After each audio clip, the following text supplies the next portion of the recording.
Bapak Ibu, saudara-saudara yang dikasihi Tuhan, selamat malam. Puji Tuhan, kita ada sampai dengan saat ini. Karena kasih dan penyertaan Tuhan yang luar biasa. Malam ini, kita akan mendengar bagian firman Tuhan yang diambil dari surat Paulus kepada jemaat di Korintus. Pertama Korintus 13, ayat 8 sampai dengan ayatnya yang ke-13. Mendahuluinya, mari kita berdoa. Allah Bapa, di dalam nama Yesus Kristus Tuhan dan penyelamat hidup kami.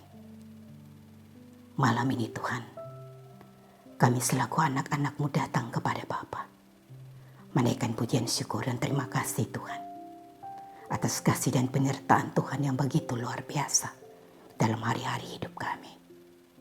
Ya Bapa, dalam kondisi pandemi COVID-19 ini, kami tetap percaya Tuhan ada bersama dan kami. Dan malam ini Tuhan kami bersyukur Tuhan punya cara untuk kami bisa mendengar akan firman-Mu. Sebab itu Tuhan kami yang telah menyediakan hati kami. Kami datang kepada Bapa, kami mohon ampun Tuhan untuk semua salah dan dosa kami. Lalu Tuhan biarlah kuasa Roh Kudus-Mu mengendalikan kami Tuhan. Sehingga firman Tuhan yang akan kami baca dan kami dengar, kami renungkan, Tuhan dapat memberikan kekuatan kepada kami dalam kami meniti hari-hari hidup di depan. Bapa, terima kasih. Inilah doa kami Tuhan. Di dalam nama Yesus Kristus firman yang hidup, kami berdoa kepada Bapa di sorga. Amin. Pertama Korintus 13 ayat 8 sampai 13 yang menyatakan, kasih tidak berkesudahan, nubuat akan berakhir, bahasa roh akan berhenti, pengetahuan akan lenyap. Sebab pengetahuan kita tidak lengkap dan nubuat kita tidak sempurna. Tetapi jika yang sempurna tiba, maka yang tidak sempurna itu akan lenyap. Ketika aku kanak-kanak, aku berkata-kata seperti kanak-kanak. Aku merasa seperti kanak-kanak. Aku berpikir seperti kanak-kanak.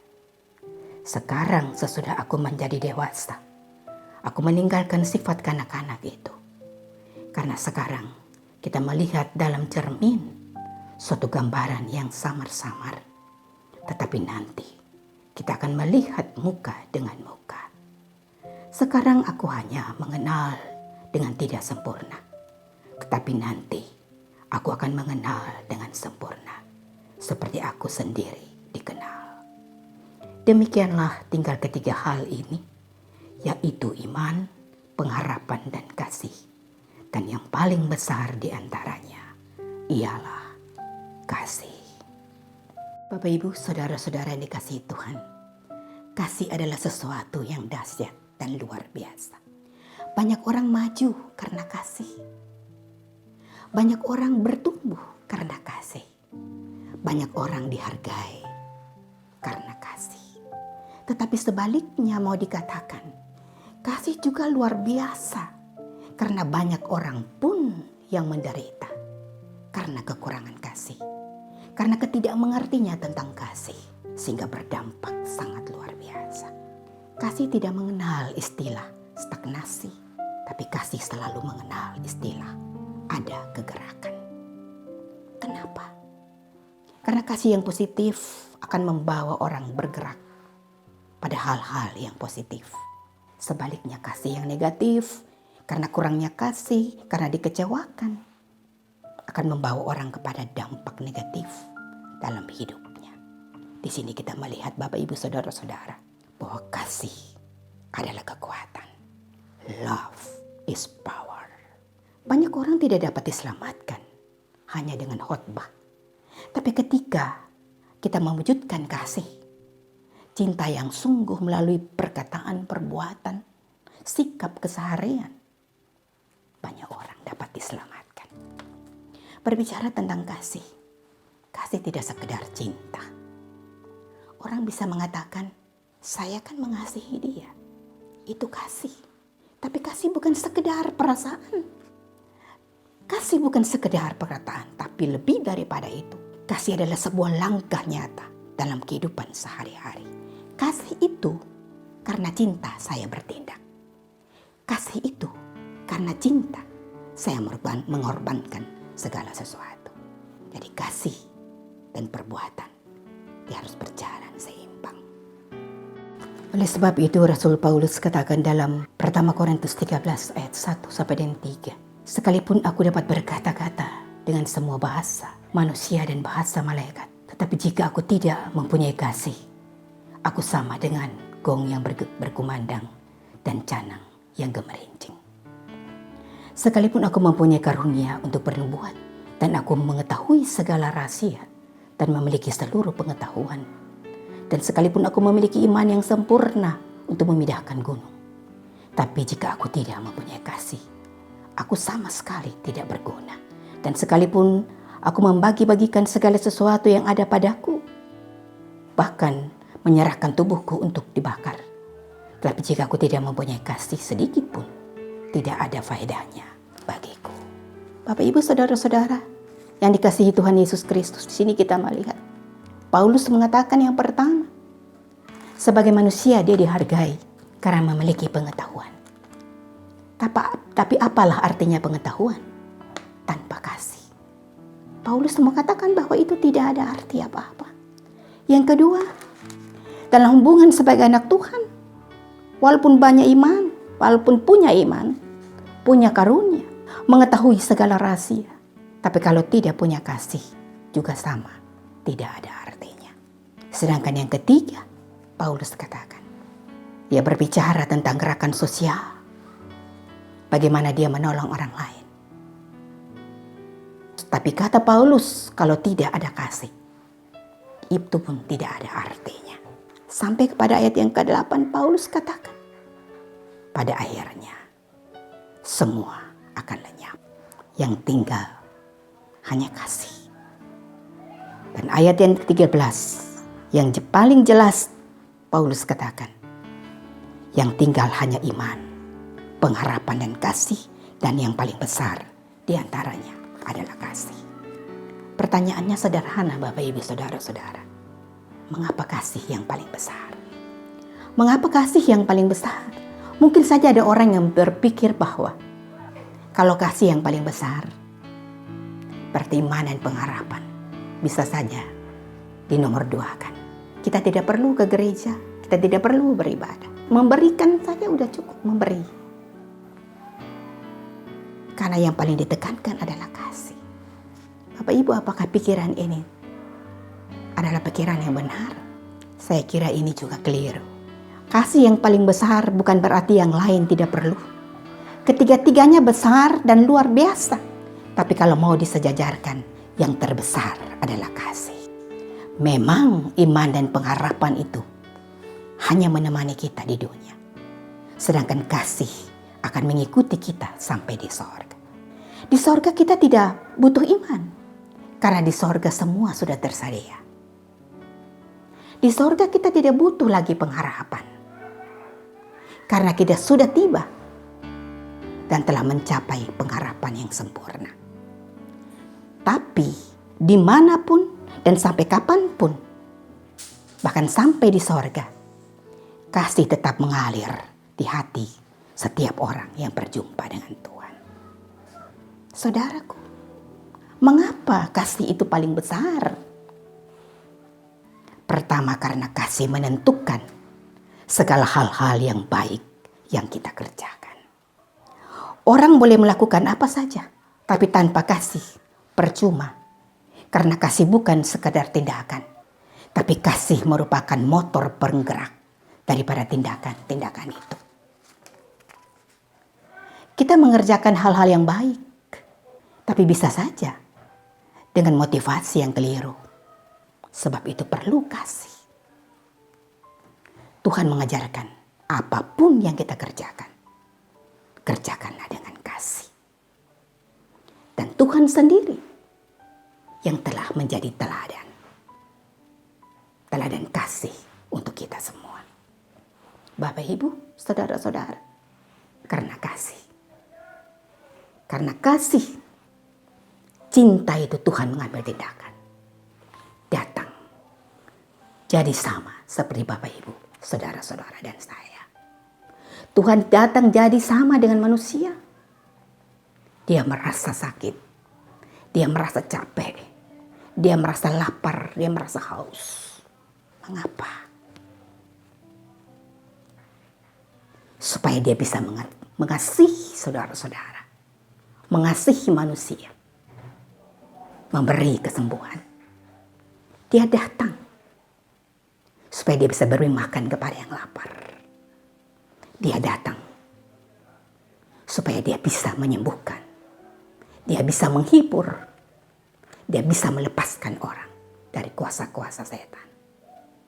Bahkan karena kasih, dia mengambil jalan, mengorbankan hidupnya demi Bapak Ibu saudara-saudara dan saya.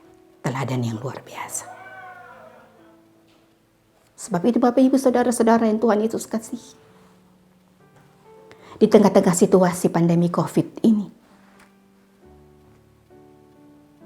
kita sebagai suami, istri, para pemuda, kerjakanlah tugas dan tanggung jawab kita dengan kasih. Mungkin ruang gerak kita sempit, kita terbatas ya. Tapi firman Tuhan mau bilang kepada kita, apa yang bisa kita kerjakan? Kerjakanlah dengan kasih. Karyawan-karyawan, pemimpin-pemimpin, pelayan-pelayan Tuhan, mari kita kerjakan tugas dan tanggung jawab kita dengan kasih. Karena apapun yang kita kerjakan dengan kasih akan memberi kekuatan, damai sejahtera, sukacita, dan hasil yang luar biasa.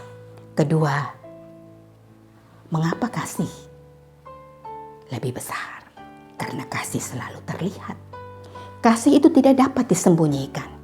Kesaksian kita mungkin bisa ditentang orang, tapi kalau hatimu penuh kasih, kasih itu menjadi kekuatan yang luar biasa. Kasih itu menjadi api yang menyala, memberikan kehangatan bagi orang yang kedinginan.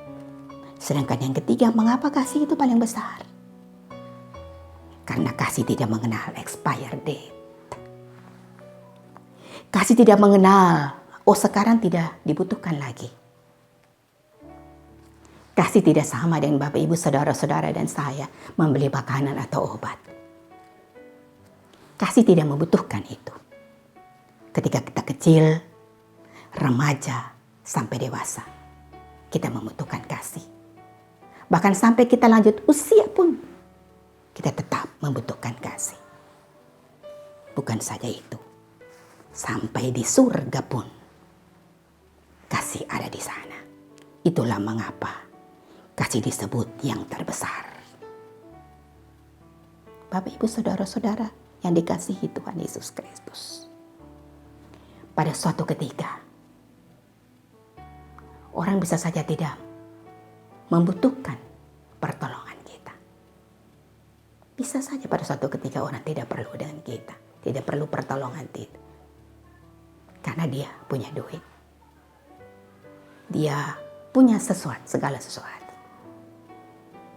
Tapi satu hal yang perlu kita ingat bahwa setiap orang membutuhkan kasih. Oleh sebab itu Bapak Ibu, dalam kondisi yang seperti ini, mungkin kita dalam kekurangan. Mungkin kita sementara bergumul dengan keadaan ini. Mungkin ada yang tiap hari berdoa, meminta jalan keluar karena keadaan ini. Tapi satu hal yang saya mau katakan, firman Tuhan tetap memberikan kita kekuatan. Terus berpegang pada firman-Nya. Terus lakukan apa yang Tuhan mau. Bapak Ibu, dalam kondisi apapun, tetap tebarkan kasih kepada siapapun, dimanapun. Karena dengan demikian, nama Tuhan dipermuliakan. Tuhan menolong kita. Amin. Bapak, Ibu, saudara-saudara yang dikasihi Tuhan, mari kita satu di dalam doa syafaat. Kita berdoa. Bapa di sorga, kembali kami menghampiri kekudusan hadirat Bapa. Kami bersyukur dan berterima kasih karena kami boleh duduk di sekitar firman. Ya Tuhan, kami mau berdoa bagi saudara-saudara kami yang menderita karena kekurangan kasih, karena dikecewakan oleh kasih. Juga kepada saudara-saudara kami yang mengeraskan hati untuk memberikan kasih kepada sesama. Tuhan Yesus, jangan tinggalkan mereka Bapa. Tapi kasih Tuhan yang tidak pernah berkesudahan, kiranya menjamah kehidupan mereka, menjamah hati mereka. Berikan kekuatan kepada mereka yang menderita. Berikan kekuatan kepada mereka yang dikecewakan. Tuhan Yesus tolong kepada mereka yang sengaja mengeraskan hati untuk membagikan kasih, untuk menerapkan kasih dalam hidup.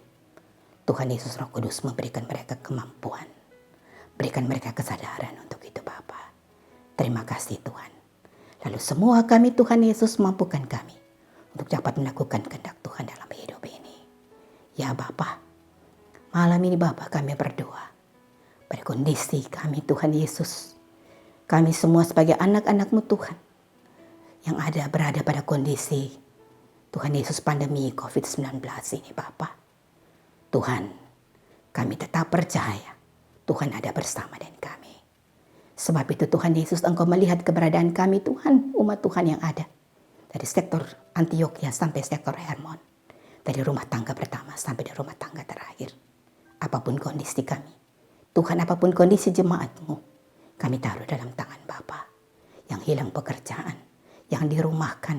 Tuhan Yesus, Bapa Engkau beserta dengan mereka. Berikan kekuatan, berikan penghiburan. Kami percaya Tuhan punya cara untuk menolong mereka.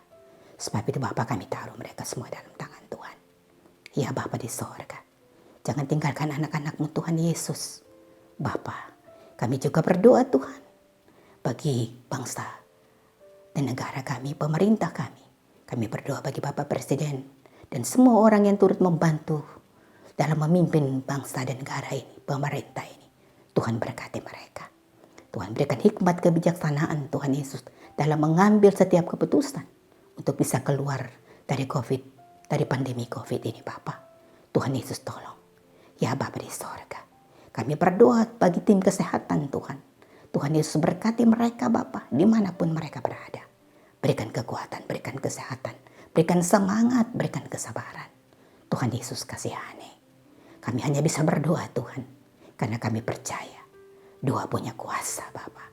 Terima kasih Tuhan, berkati keluarga-keluarga mereka yang mereka tinggalkan demi pelayanan ini. Tuhan Yesus tolong. Tuhan Bapa di sorga, kami juga berdoa bagi kami semua para pelayan dikasih karunia ini Bapa.